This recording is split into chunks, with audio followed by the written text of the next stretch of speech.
Buenos días, buenas tardes o buenas noches, según la hora en que me vean. Les voy a compartir un nuevo estudio de la palabra de Dios. Bueno, ahora es un tema que se desprende de la palabra de Dios. Es un tema filosófico, teológico, un poco complicado, pero que ha resultado en unas controversias muy complicadas dentro de los pensamientos humanos y las de los del cristianismo. Voy a basar un poco, voy a basar la meditación de este tema en el Evangelio según San Juan, capítulo 3. Juan, capítulo 3, el capítulo más importante de la Biblia, más conocido de la Biblia, que es el encuentro de Jesucristo con Nicodemo. Nicodemo, un fariseo, maestro de Israel, que visitó a Jesucristo de noche. No sabemos por qué lo hizo de noche, por miedo, por el qué dirán, porque no quería exponerse. Él era un personaje importante en Israel y prefirió hacerlo en forma incógnita. Bueno, pero tuvo un encuentro y una plática muy importante e interesante con Jesucristo. Se encuentra en Juan capítulo 3 y al final de esta conversación, vean lo que dijo Jesucristo acerca de Nicodemo. Juan 3:11. De cierto te digo, que lo que sabemos hablamos, y lo que hemos visto testificamos, y no recibís nuestro testimonio. Y no recibís nuestro testimonio. O sea, que en esta ocasión, Nicodemo decidió usar su libre albedrío y rechazar, no creer la salvación que Jesucristo le estaba ofreciendo por medio del Evangelio. Usó su libre albedrío y decidió no recibir a Jesucristo como el Mesías, como el Salvador. Los teólogos hablan de una doctrina llamada la elección incondicional. Esta doctrina dice que Dios desde la eternidad elige o eligió a cierto número de hombres para que reciban la salvación eterna sin tomar en cuenta ningún mérito. Los escogió sin tomar en cuenta ningún mérito o desmérito, sino que los eligió por su beneplácito o por su soberana voluntad. Esa es una doctrina que se le llama la elección incondicional o la predestinación. Bueno, por otro lado, tenemos el libre albedrío. Lo hablan mucho los grupos cristianos, las iglesias cristianas, el libre albedrío. El libre albedrío consiste en que la voluntad humana tiene plena libertad de acción y de decisión, conscientemente, racionalmente, y que nada puede forzarla ni programarla a favor o en contra del bien o del mal. Es libre albedrío. Cada quien puede decidir, tomar una decisión de su libre voluntad. Bueno, si yo tengo libre albedrío porque todo en mi vida ha sido establecido. Perdón. Si yo no tengo libre albedrío porque todo en mi vida ha sido establecido, ha sido establecido desde la eternidad, entonces no soy responsable de mis actos pecaminosos. Yo no soy culpable por mis pecados. Dios es el responsable. Si no tengo libre albedrío. Ahora, si yo tengo libre albedrío, yo decido recibir a Jesucristo como mi Salvador o rechazarlo o dejarlo para otro día. Aunque Dios quiera que yo reciba a Jesucristo, yo no, y no lo recibo. Si yo quiero Me voy a emborrachar con mis amigos, aunque Dios no quiera. Si yo quiero, acepto la invitación a fornicar que mi compañera de trabajo me ha propuesto. Y si quiero, yo voy con ella a fornicar, aunque Dios no quiera. Yo decido, porque tengo libre albedrío. Bueno, ahí están los dos puntos de vista. ¿Qué prevalece en mi vida? ¿La voluntad de Dios o la mía? La solución a este dilema es que ambas voluntades son una realidad en mi vida. Dios ha decretado todo lo que acontece en mi vida desde la eternidad, incluyendo mi voluntad, mi deseo, es decir, incluyendo mi libre albedrío. No soy robot. Dios ha decretado que yo tenga libre albedrío bajo su soberanía. Voy a citar la Confesión de Fe de Westminster. Este es un documento escrito en el siglo XVII por 21 teólogos que durante 5 años estuvieron en la abadía de Westminster. Por eso se llama así, la Confesión de Fe de Westminster. Después de 5 años de estudio de la Biblia, surgió escrita por ellos este documento llamado la Confesión de Fe de Westminster. Dice así este documento doctrinal histórico: Dios desde la eternidad ordenó libre e inalterablemente todo lo que acontece.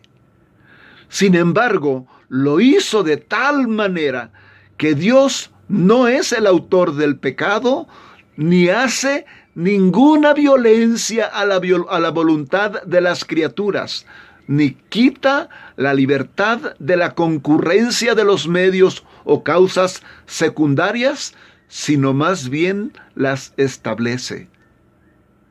Habla de una predeterminación o una predestinación a que sucedan las cosas, pero sin violar el libre albedrío de las personas. Por ejemplo, para dar un ejemplo de cómo concurren las dos cosas, la voluntad divina y el libre albedrío, en todos nosotros. Por ejemplo, un arquitecto que tiene un proyecto para construir un edificio, contrata albañiles, electricistas, carpinteros, plomeros, etcétera. Todo el personal que se necesite, que harán la obra voluntariamente, conscientemente, con gusto, usando su libre albedrío, y piensan que lo están haciendo así, con su libre albedrío de su voluntad, y es cierto, pero también es cierto, y mucho más cierto, es que están haciendo la voluntad del arquitecto. La Biblia enseña que la soberanía divina y la libertad humana operan en perfecta armonía. Por ejemplo, en Génesis encontramos la historia de José el soñador. Sus hermanos le tuvieron envidia, lo odiaron, se pusieron de acuerdo para un día llevarlo al campo y matarlo. Por fin no lo mataron, lo vendieron a unos mercaderes que andaban en el desierto. Estos mercaderes lo vendieron como esclavo y lo echaron a la cárcel. Y por fin José llegó a Egipto, donde alcanzó uno de los puestos en el gobierno más altos en Egipto, en el tiempo del imperio o el esplendor de Egipto. Bueno, allí, cuando estaba en ese alto puesto en Egipto, pudo suplir de alimento a sus hermanos durante un tiempo de sequía que vino. El vender como esclavo a su hermano fue una maldad que hicieron sus hermanos conscientemente, hasta lo hicieron de común acuerdo. Años más tarde confesaron su culpa ante él. Entonces José les dijo: no os entristezcáis, no os pese haberme vendido acá, porque para preservación de vida me envió Dios. No me enviasteis acá vosotros, sino Dios. Vosotros pensasteis mal contra mí, mas Dios lo encaminó a bien, para hacer lo que vemos hoy, para mantener en vida a mucho pueblo. Génesis 50:20.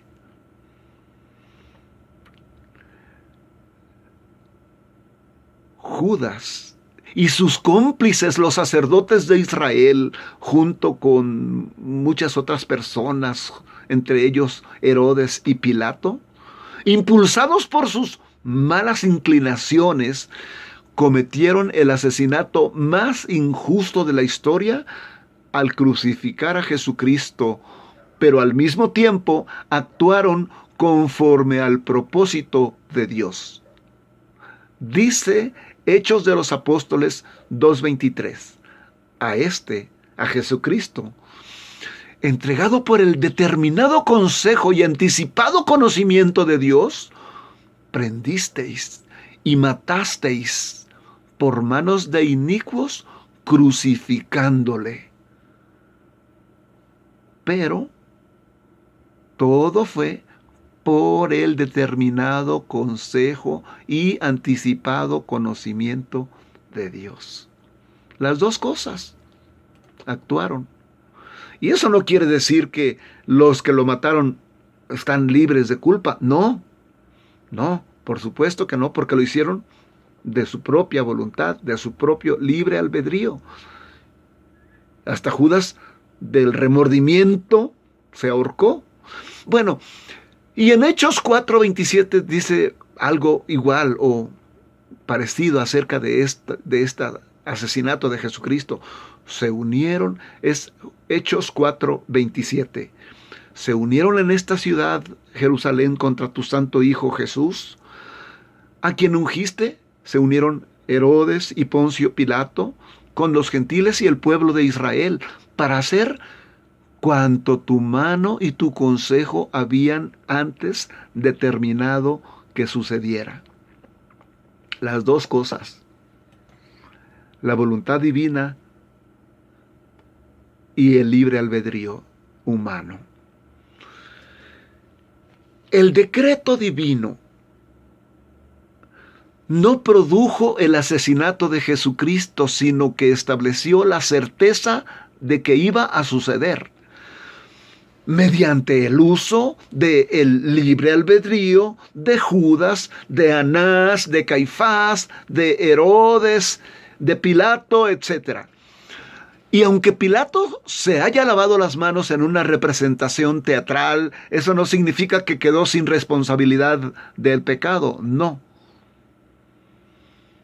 Martín Lutero, en su libro The Bondage of the Will, este libro, ya traducido, el título es La esclavitud de la voluntad, dice en este libro Martín Lutero: todas las obras de los hombres deben suceder sin ninguna compulsión externa, pero son el cumplimiento de lo que Dios estableció desde la eternidad. Las dos cosas. Va muy de acuerdo con lo que dice la Biblia en Proverbios 21:1. Dice: como los repartimientos de las aguas, así está el corazón del rey en la mano de Jehová. A todo lo que quiere lo inclina. A todo lo que quiere Dios lo inclina. Quiere decir que Dios influye en nuestros deseos, en nuestros sentimientos y en nuestras decisiones. Eso más claro lo establece el Nuevo Testamento. Filipenses 2:13 dice: Dios es el que produce en vosotros así el querer como el hacer por su buena voluntad. Así que Dios controla tus sentimientos, el medio ambiente externo, tus hábitos, tus deseos, tus motivos para que tú libremente hagas lo que Dios estableció desde el principio. La soberanía de Dios no se opone a tu libre albedrío. Tu libre albedrío no se opone a la soberanía de Dios. Por eso, si tú cometes algún pecado, cualquiera, eres responsable ante la sociedad, ante tu prójimo, ante Dios. No tienes excusa, porque lo cometiste conscientemente. Tomaste la decisión de robar, de matar, de fornicar. Cuando escuchaste el Evangelio de Jesucristo, el Espíritu Santo te redarguyó de pecado, de justicia y de juicio. Te dio arrepentimiento y te dio fe en Cristo y lo recibiste como tu Señor y como tu Salvador personal. Fue tu libre albedrío, tú lo decidiste. Aunque Dios te haya dado la iluminación, Dios te dio la fe y el querer y el hacer. Y como resultado, recibiste a Jesucristo, recibiste la salvación y el perdón de todos tus pecados. La soberanía de Dios actuando para salvarte, usando tu libre albedrío. Escucha a Jesucristo. Juan 15:16.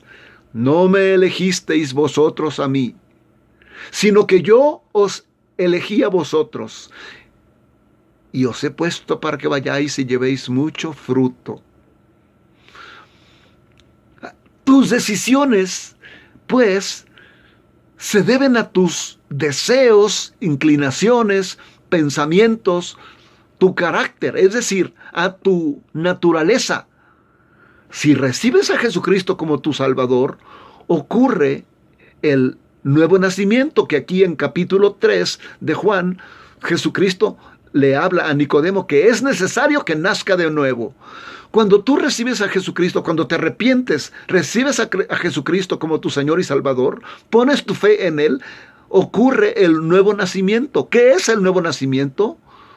Bueno, se puede explicar como cuando tú oprimes el botón de tu computadora para reiniciarla. Pero en el caso del nuevo nacimiento, Dios oprime el botón de reiniciar en tu vida.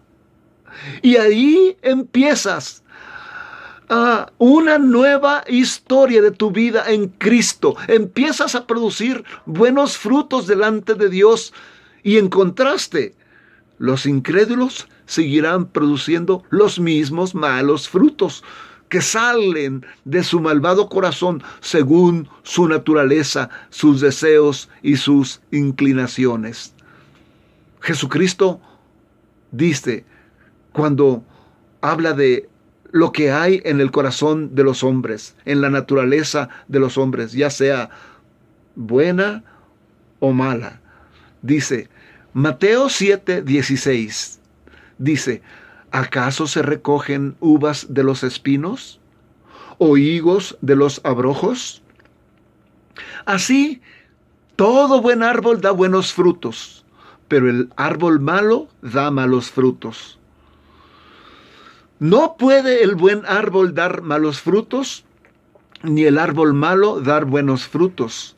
Así que, por sus frutos los conoceréis.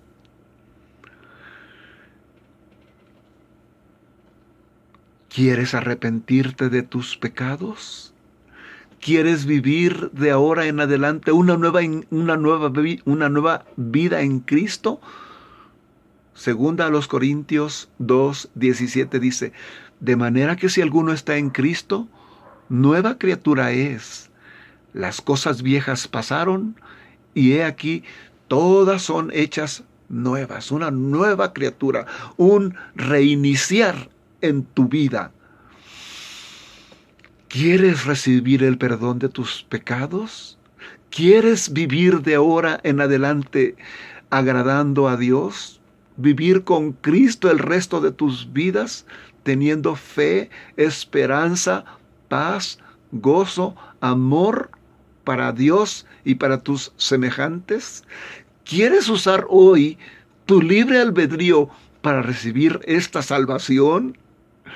Pues hoy aprendimos que también esa es la voluntad de Dios, que quiere perdonarte, que no quiere que vayas a la condenación, que quiere salvarte, que quiere limpiarte de todos tus pecados con la preciosa sangre de su Hijo Jesucristo.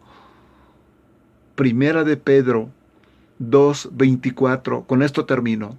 Primera de Pedro 2:24 dice: Cristo llevó nuestros pecados en su cuerpo sobre el madero, para que nosotros, estando muertos a los pecados, vivamos a la justicia, y por cuya herida fuisteis sanados.